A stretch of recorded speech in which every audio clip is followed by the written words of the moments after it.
Hello. Hello and welcome to Frankenstein Tea, daily short story program for adult listeners brought to you by the Island Free Library on Block Island. I'm Kristen. I'm the director of the Island Free Library on Block Island. I just ate something that made me sniffle and is in my throat. I don't know what's happening. Anyway, I say it's a daily short story program, but I have been remiss. My apologies. It's busy. It's summer. Here we are in Block Island summer. And different for us because last summer we ran this really fabulous outdoor library, which was COVID friendly and safe for everyone.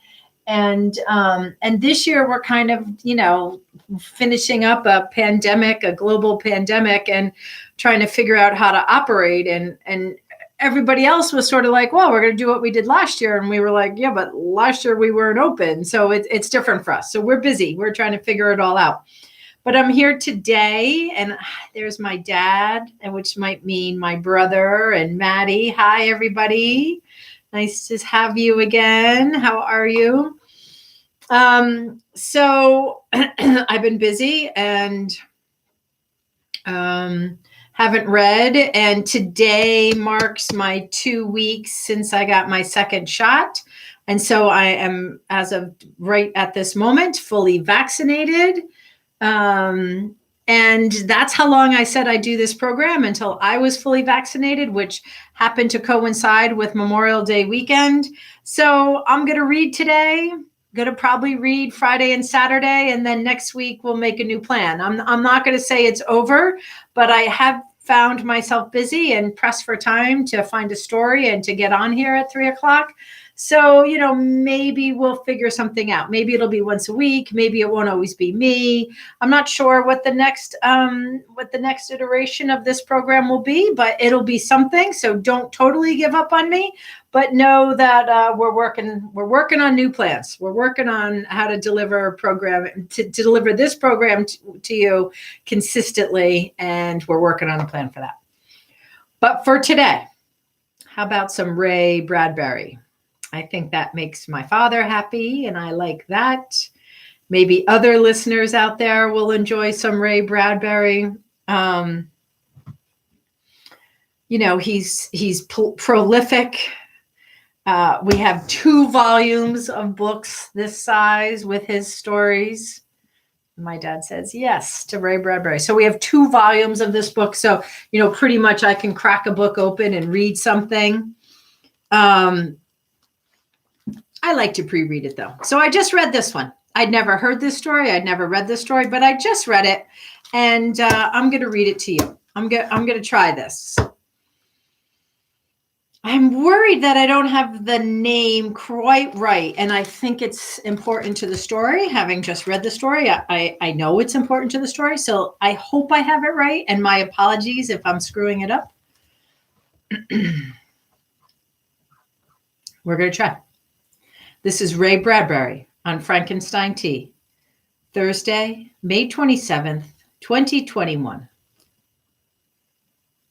Icarus, Montgolfier, Wright. He lay on his bed, and the wind blew through the window, over his ears and over his half-opened mouth, so it whispered to him in his dream. It was like the wind of time hollowing the Delphic caves to say what must be said of yesterday, today, tomorrow.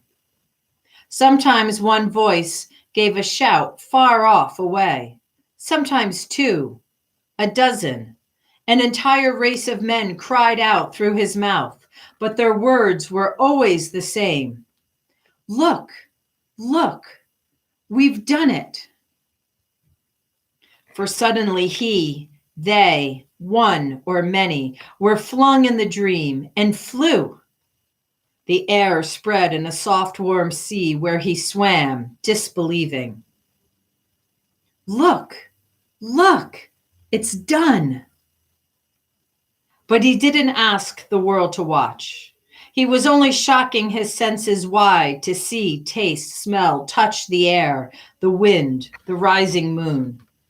He swam along in the sky. The heavy earth was gone. But wait, he thought. Wait now. Tonight? What night is this? The night before, of course. The night before the first flight of a rocket to the moon. Beyond this room, on the baked desert floor, 100 yards away, the rocket waits for me. Well, does it now? Is there really a rocket? Hold on, he thought, and twisted, turned, sweating, eyes tight to the wall, the fierce whisper in his teeth. Be certain sure. You now. Who are you? Me, he thought. My name? Jedediah Prentice, born 1938. College graduate, 1959. Licensed rocket pilot, 1971. Jedediah Prentice. Jedediah Prentice. The wind whistled his name away. He grabbed for it, yelling. Then, gone quiet, he waited for the wind to bring his name back. He waited a long while, and there was only silence. And then, after 1,000 heartbeats, he felt motion. The sky opened out like a soft blue flower. The Aegean Sea stirred soft, white fans through a distant, wine-colored surf. And the wash of the waves on the shore, he heard his name, Icarus. And again, in a breathing whisper, Icarus. Someone shook his arm, and it was his father saying his name and shaking away the night. And he himself lay small, half turned to the window and the shore below and the deep sky, feeling the first wind of morning ruffle the golden feathers bedded in amber wax, lying by the side of his cot. Golden wings stirred, half alive in his father's arms, and the faint down on his own shoulders quilled, trembling, as he looked at these wings and beyond them to the cliff. Father, how's the wind? Enough for me, but never enough for you. Father, don't worry. The wings seem clumsy now, but my bones in the feathers will make them strong. My blood in the wax will make it live. My blood, my bones too, remember. Each man lends his flesh to his children, asking that they tend it well. Promise you'll not go high, Icarus.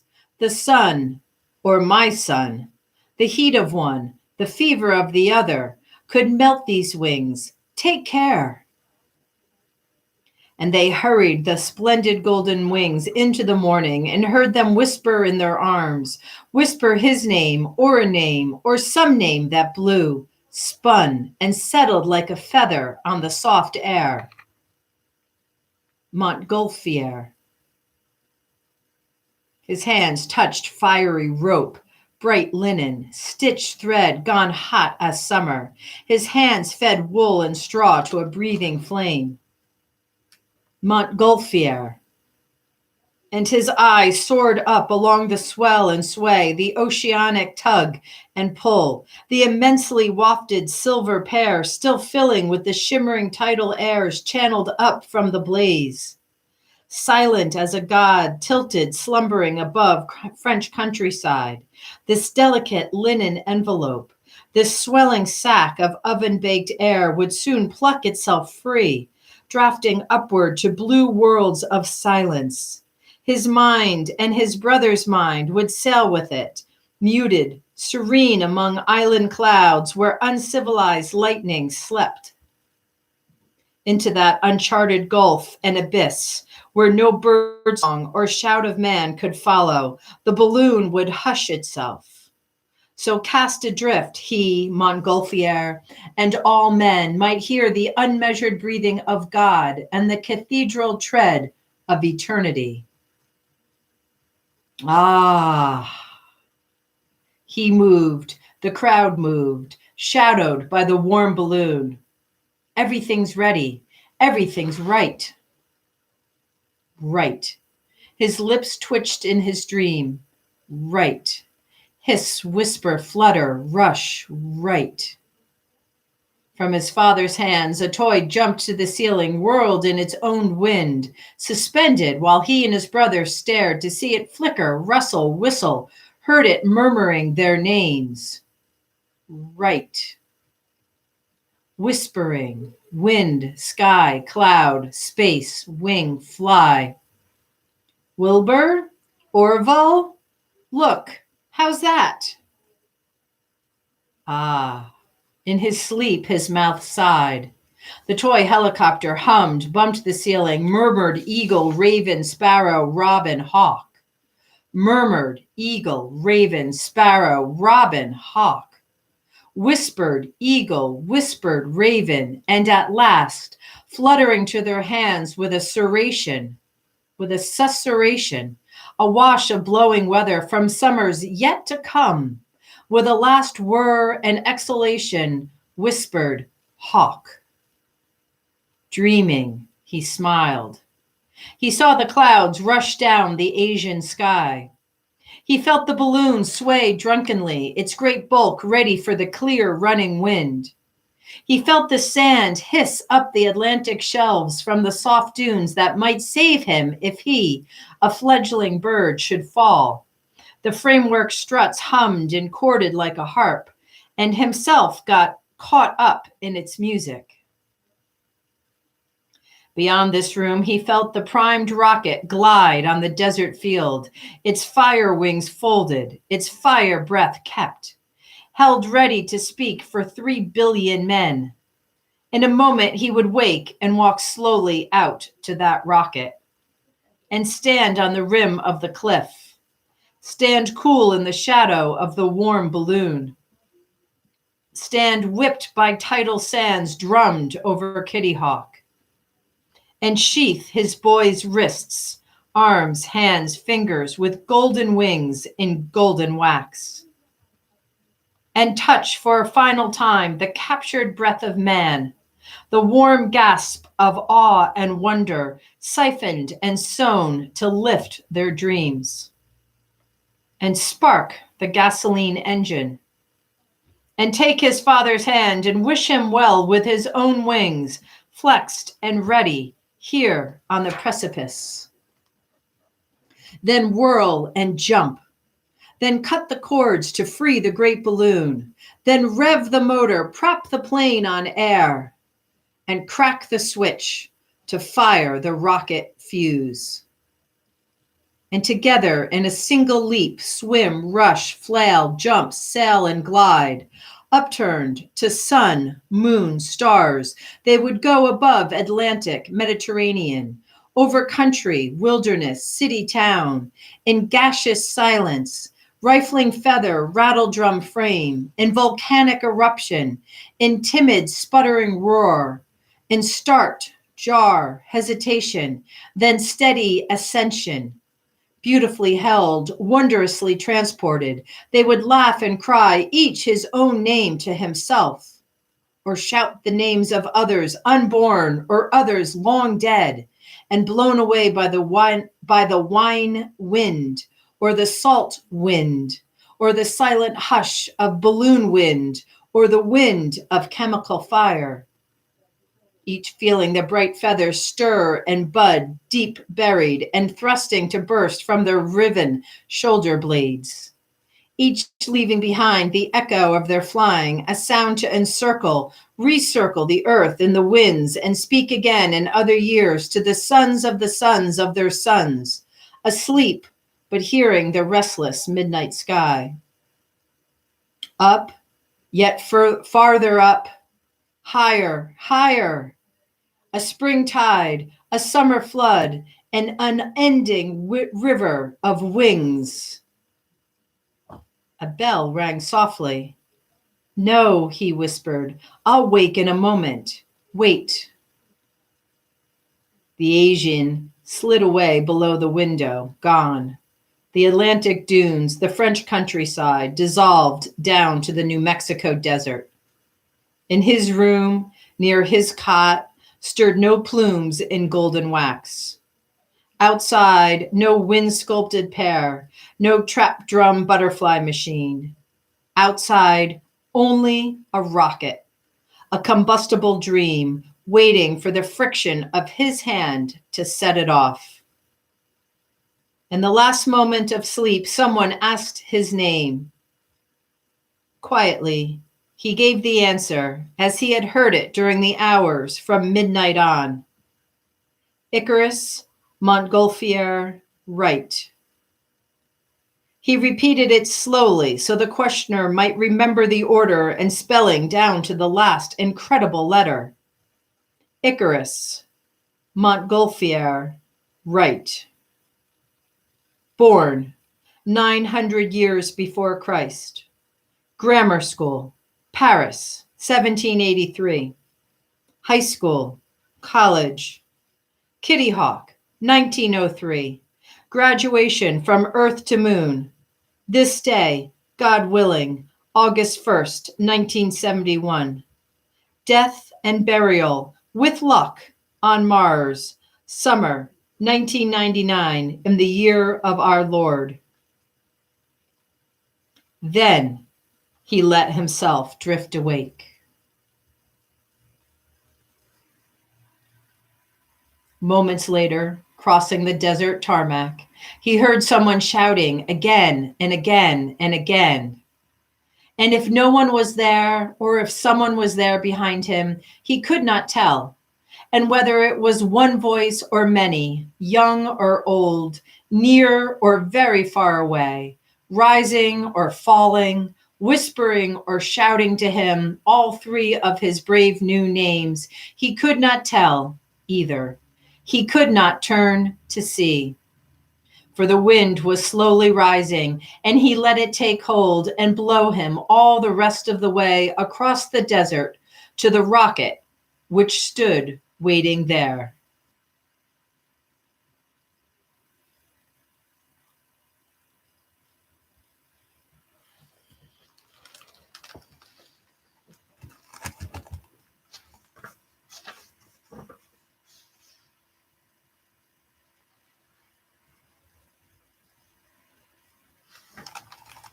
Ray Bradbury. Let's see, what did we just read? What was it called? Shoot. I think it was 79. Oh, it was called Icarus Montgolfier Wright by Ray Bradbury. Kind of want to know when it was published. I'm curious. I don't know if I can find that quick. Let's see, Icarus. It's not alphabetical back here. It's how they were in the book. I don't know where this is in the book. Oh, okay. Icarus Montgolfier. Oh, Golfian. That was a typo? I don't know. Magazine of Fantasy and Science Fiction, May 1956. Interesting. Magazine of Fantasy and Science Fiction, Ray Bradbury, 1956. Now I got to look that up. Did I read? See, I knew I didn't have that middle name right. In the back here, it says Montgolfier. You maybe some of you know that. You know who that was. That must have been who invented the hot air balloon. Is that the part where he's at for that? I think so. I bet you if we look that up, that would be who invented. Dad, do you know that? Who invented the hot air balloon? Yeah, see, in this, wow, that's a typo. So in the title, it's Montgolfier with an R, and back where I saw the publication, it's with an N, Montgolfian. Huh. So there's an inconsistency there. And we'll have to look that up. He must have invented the hot air balloon is my guess. Well, my dad says he doesn't know that answer. Well, I always say we'll look it up and we'll talk about it tomorrow, but then I forget. So, should I look it up right now? Hot air balloon inventor? I'll look it up right now. Just give me a second here. Hot air balloon inventor. Yeah, Jacques Etienne Montgolfier. Montgolfier brothers. Jean-Michel Montgolfier. There you go. So they were brothers too. I couldn't get that part in the story because I thought the brothers were the Wright brothers, but they were talking about that hot air balloon. But now we know it's the Montgolfier brothers, Jacques and Joseph. Cool. And they were born in Paris. That's, or they must be Parisian. That's all the talk about Paris and the egg. Oh, cool. All right. I won't keep you on that. Okay. That's kind of fun. You can Google that. There's some fun things in there to look at. All right, everybody. I'll see you tomorrow. I'll make my best effort at it. I'm trying. Boy, might as well just leave the Ray Bradbury book out. That's always a good one. Huh? Wow. Holy moly. Always a good story. Never know where they're going. I'll tell you that. All right. Have a great afternoon. Enjoy the weather. It's beautiful. It's a beautiful day. Be well. Wear your mask if you need to wear your mask. I know a lot of people aren't wearing masks and nobody knows what to do without masks. But guess what? I'm wearing one. I work in a public building and not everyone is vaccinated. And not every kid in this building is vaccinated for sure. Lots of kids and they have not had the vaccine. So that's where my determination comes from. I'm asking people to wear masks in the building, and we are wearing masks in the building. Just an FYI. Doing it for the kids and for everyone. All right. Peace out. See you soon. Love you. Bye. Hope you enjoyed. Thanks for coming. Come again. I'll be here tomorrow. Best effort. Bye.